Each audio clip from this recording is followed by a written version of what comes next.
Well, summer is upon us, and as the heat starts to move in, hiking earlier in the morning and close to the coast is a wonderful choice. It's certainly much more comfortable. I'm at Five Islands Provincial Park, and I'm on the north side of Economy Mountain. I'm going to be headed up over the summit and down to the Red Head Trail Look-Off on today's Walkabout. I'm starting today on the Economy Mountain Trail heading south, beginning at an elevation of about 65 meters above sea level, already partway up the mountain. The highest elevation I will reach is 135 meters. From there, I will walk along the crest of the mountain to the west until I meet up with the Red Head Trail. That trail heads southeast at a relatively steep grade towards a look-off, which is around 20 or so meters above sea level. At that point, the end of my hike, I'll be looking out over the Minas Basin. The water will be near high tide when I arrive at the end of my hike, which should offer a dramatic view of a bay filled by those enormous Bay of Fundy tides. It's quite a different sight than it looks when the tide is low and it's mud flats almost as far as the eye can see. This is a place of stories, from geologic change to ghosts, and I'll be hitting them all as I make this journey. While this is called Economy Mountain today, it was once called Garish Mountain. The name Economy has been around since the 1700s for the community, but it was sometime in the mid-1900s that the mountain changed to adopt the community name. In the 1800s, there were some small copper and magnetite mines on the mountain, and much of that mineral was shipped overseas to the UK. It has also been reported that a quartz mine operated on this mountain, largely in secret with few records, as part of the Second World War effort. A small opening where the mine was is still present in the forest on the west bank of the East River, about 30 meters up the mountain. Quartz would have been important during the war for use in radios and early sonar devices. There are a number of ways to do this trail. If you continue on to the end of the Economy Mountain Trail, it actually connects to the Estuary Trail, which, as you would imagine, goes by an estuary. It looks out over the mouth of the East River, looking inland. It's a great place to look at the mud flats and to watch for birds. There is also an 800-meter day-use trail here that goes out to a geologic feature called the Old Wife.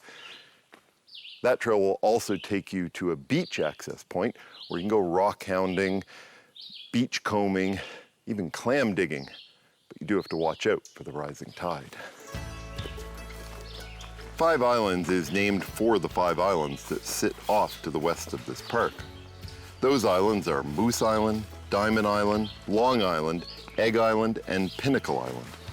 I'll talk a little bit more about the islands later on as I work my way down to the look-off in the second half of this hike, but that's where the name originates. Mi'kmaq legend has it that the 5 islands were created when the god Glooskap threw mud, sticks, and stones at a giant beaver who had dammed his medicine garden further up the coast in Advocate. The story goes that the mud and sticks trapped the beaver under one of the islands and turned him into gold.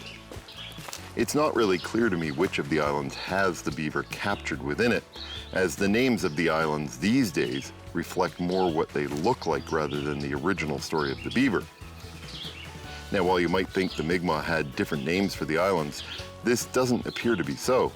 Moose Island, for example, the largest of the islands out there, was known by the Mi'kmaq as Tiamukatik, which means moose place. Whether moose ever existed on the island isn't clear, but doesn't seem likely. But the name Moose Place or Moose Island is also said to have come due to the island looking like the back hump of a moose. Five Islands itself was called Nanukmikul, which means in Mi'kmaq, 5 islands. I'm getting very close to the peak of Economy Mountain, and it's very lush in here. Forest, quite beautiful. As I get closer to the water, it will still be beautiful, but it will be a cliff face where this mountain is eroding. And that cliff is one of the world's best visible examples of one of the planet's major extinction events, one of only 5 major extinction events. It marked a change from the Triassic period to the Jurassic period. The Jurassic period being a time best known for dinosaurs like the Stegosaurus and the Brontosaurus, but not the Tyrannosaurus Rex, as the Jurassic Park movie franchise would have you believe. The stunning sea cliffs here mark the swing in periods as the supercontinent Pangaea began to break apart. What is thought to have been the largest outpouring of lava in the planet's history occurred at the end of the Triassic. The dark rocks you see on the cliffs here are basalt, evidence of cooled lava. The red rocks, which erode and give the low tide mud its distinct color, comes from the sediment captured by rivers and winds in the Rift Valley that once existed here and now forms the bay. The Triassic period was when the first mammals emerged and the precursors of the dinosaurs arrived. Ocean algae evolved, which is one of the species which still exists today. Lizards, such as the small late Triassic Icarosaurus, developed an airfoil with skin stretched between extended ribs that would have allowed short glides through the air. The Chirovipteryx was an active flyer and may have been the first true petrosaur, or flying reptile. But global environmental changes killed off many of the unique lizards and reptiles which existed during that period. All of these became extinct at the end of the Triassic. As for those early flying lizards, their role as flyers was taken over by the later petrosaurs of the Jurassic. The coming of the Jurassic Age would herald the age of the dinosaur, a reign that would last for 135 million years. I've reached the highest point I will get to on today's hike, the summit of Economy Mountain at 135 meters above sea level. Now, this isn't the sort of mountaintop where you look around and you gaze at the surroundings. This is a heavily treed area. It's also heavily exposed, which is why there's so much blowdown from storms here. The view I'm looking for, well, that is at the end of the Redhead Trail, down the south side of Economy Mountain, and that's where I'll be headed after the break.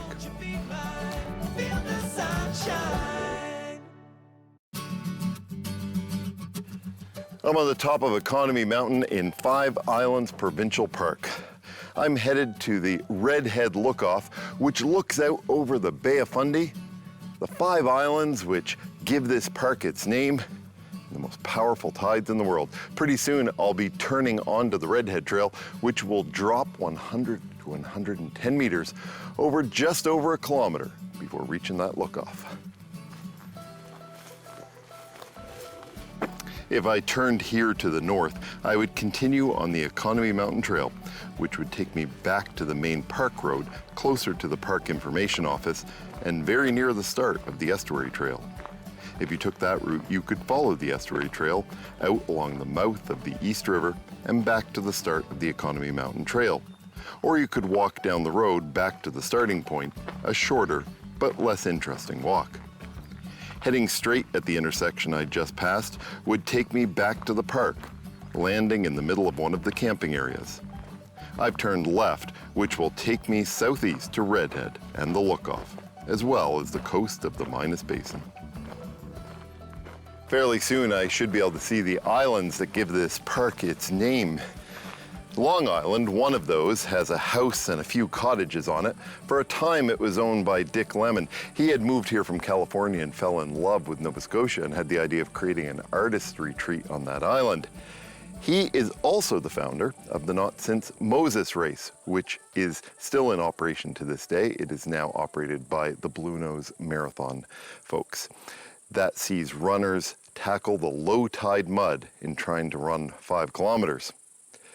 Moose Island, which is the largest and the closest island to this park, well, on one side of that, there is a cliff face, a granite cliff face, that has what people say is the shape of an angry bearded man. Locally, the cliff is called Ruff's Ghost after Scottish settler John Ruff. That cliff and the island is the source of one of this area's ghost stories. John Ruff lived on Moose Island in the mid-1800s with his wife, Susanna. He cleared much of Moose Island, operating a farm that provided coastal villages with produce, wood, and charcoal. They raised 6 children on the island. Now, John was known throughout the area as an abuser, a violent alcoholic, and a bully. In August of 1842, something changed. John's son Andrew rowed a boat into 5 Islands with the corpse of his father laid on the bow. John's head was smashed open. Andrew said he was hit by a falling maple tree. The community of 5 Islands accepted it as an accidental death and moved on from John. After all, he wasn't a man many cared much about. But 2 years later, things changed when the youngest of the sons, Benjamin, came forward with a different story.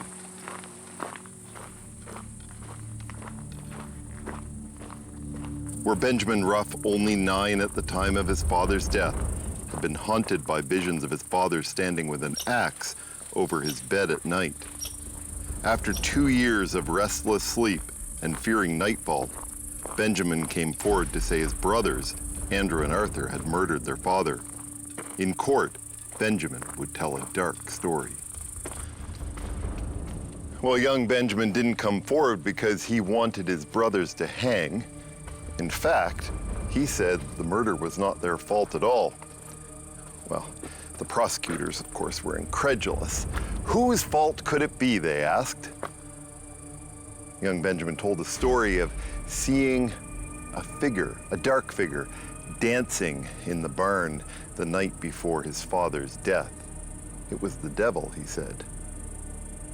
The prosecutors didn't like this, but Andrew, well, he backed up that story. He said the devil was often seen on the island whispering, and in fact, he was quite convinced that it was the devil who told Arthur to kill their father.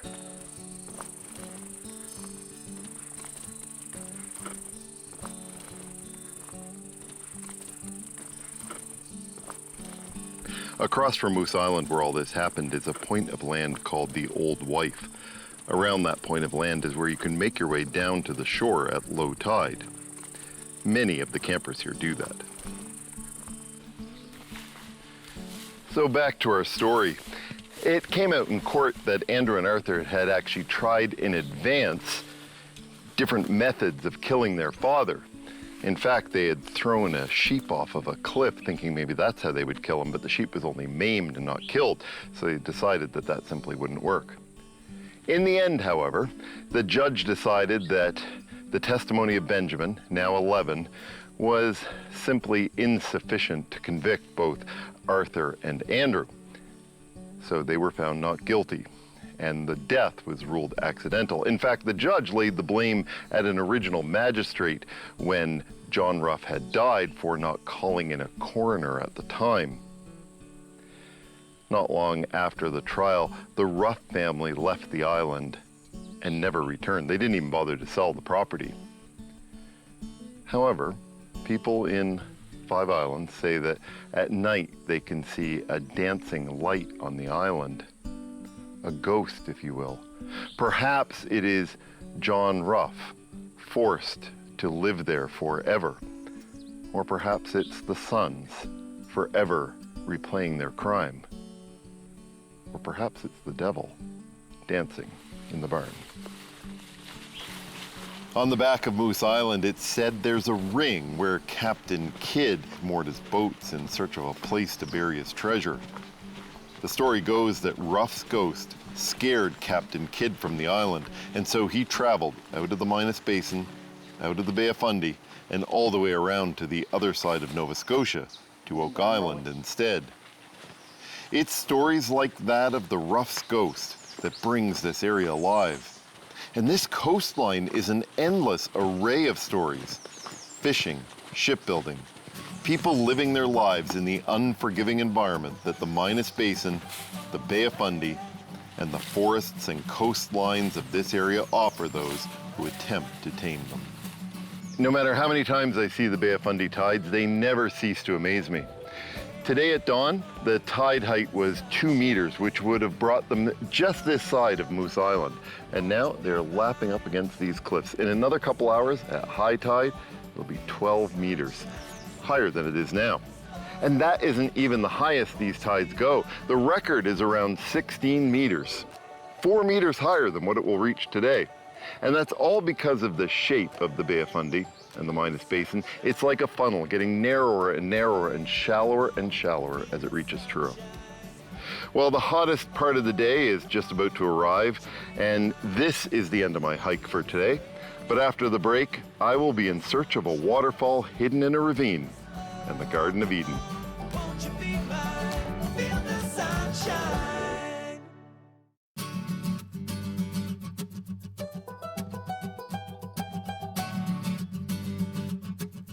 On a beautiful sunny day like this, there's almost nothing better to do than to chase waterfalls.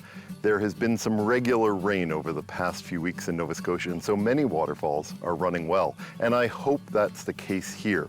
I'm in Lynn, Nova Scotia, in search of Harrington River Falls, known locally as the Garden of Eden. It's where I'm on my walkabout today. This is a relatively short hike, but the distance, which should be less than 1.5 kilometers to the falls, is deceiving, as the last 100 meters or so will involve some steep climbs to the river. The hike started on Lynn Road and crosses through some forestry land before working down into the river valley. The falls I'm in search of are 2 tier falls dropping over 40 feet. They're located on Harrington River, which is a tributary flowing towards 5 Islands. The falls themselves are actually on the West Branch Harrington River, flowing into Harrington River proper. The community of Lynn is small. Even in 1956, there were only 67 people registered as living here. It dates back to the first land grant in 1783 to Francis Wademan. Now, he was involved in forestry, and that's pretty much why Lynn exists. Forestry to this day is still a primary industry here. The Harrington River, where I'm traveling to, is named for Stephen Harrington, who had a land grant of 1,500 acres here in 1785, which ran from North River to what would become known as Harrington River. The Harringtons of North America generally claim a lineage to the godson of Queen Elizabeth, and historically have suggested that the thousands of Harringtons who live across the Americas can trace their North American origins to Richard Harrington, who came to Massachusetts in 1643. Whether or not this is true, the Stephen Harrington associated with this area was born in 1748 in Kingsley, Connecticut, before moving somewhere near the Cornwallis Township in Nova Scotia, with his mother, who was then a widow. He would have been the 3rd generation of North American Harringtons. Now, upon their arrival in 1764, Stephen, now 16, was given land grant. His mother arrived with Christopher Knight, her second husband. He brought with him slaves, something which would have not been overly common in Nova Scotia, and an old family carriage, which was said to have been sufficiently unique that it was one of only 3 in the country at the time.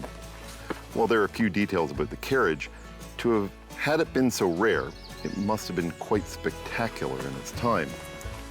Knight is important to our story because he received a land grant around 5 Islands, not far from here.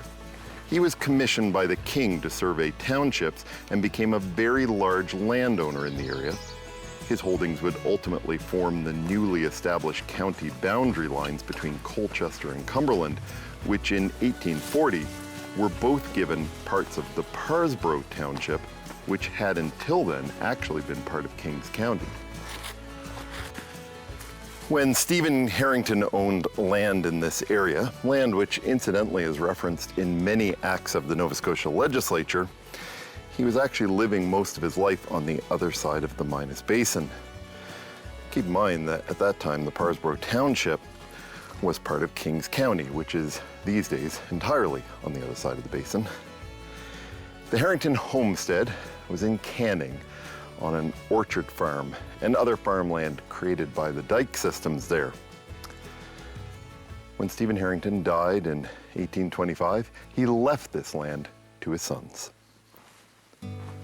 While there is a lot of conflicting information in the historical record, it appears that this land was held mainly for forestry purposes, which fits as the communities in this area and towards Parsborough were known for forestry and wooden boat building.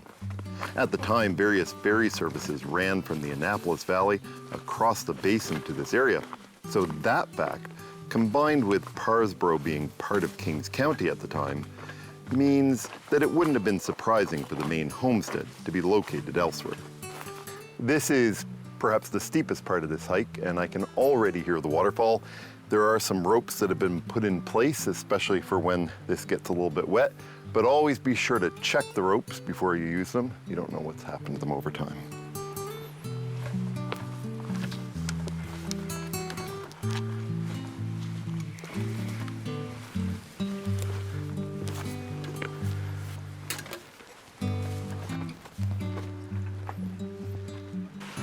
This is Harrington River, and it's pools like this along the river that get this area the name Garden of Eden. Now, that name doesn't come from the Bible, nor does it come from Ernest Hemingway's book about love, identity, and creativity. Rather, the name comes from fishermen who have a lot of success in pools like this.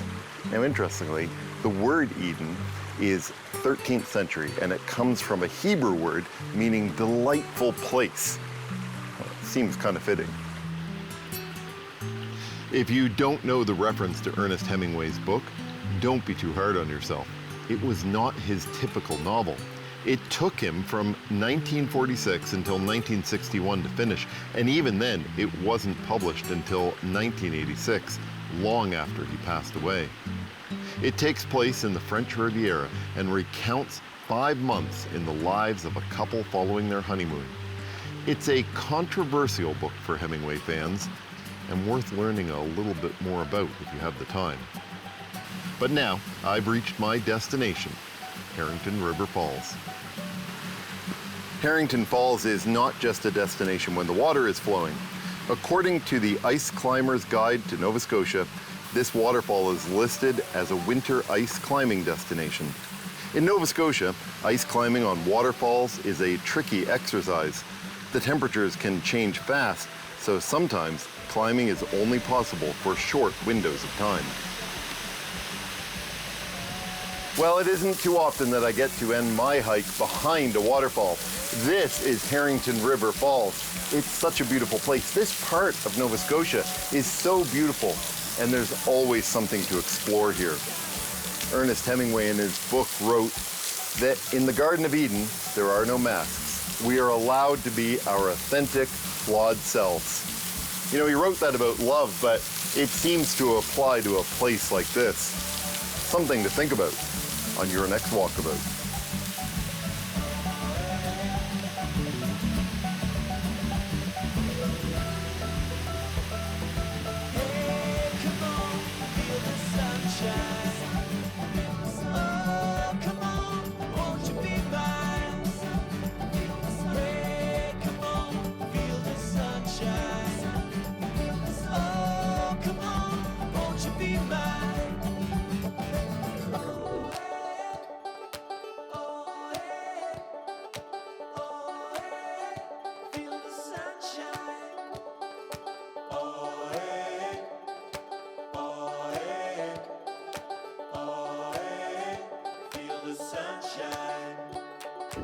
Hey, come on, feel the sunshine.